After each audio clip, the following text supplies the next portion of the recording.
Mükemmelliyetçi insan korku kültürünün ürünüdür. Yani mükemmelliyetçilik ibaresi varsa bir insanda demek ki neymiş? Bu bir korku kültürüymüş. Yani dikkat edin. Yaşamla dans etmeye değil, yaşamı denetlemeye meraklıdır. Ve yaşamı tamamen denetlemek mümkün değildir. Çünkü bireyin denetimi altında olmayan yüzlerce değişkenin etkisi altındadır.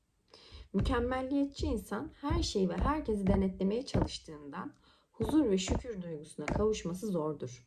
Huzursuz ve öfkeli bir insanın yanında huzurlu ve mutlu bir hayat yaşamak zordur.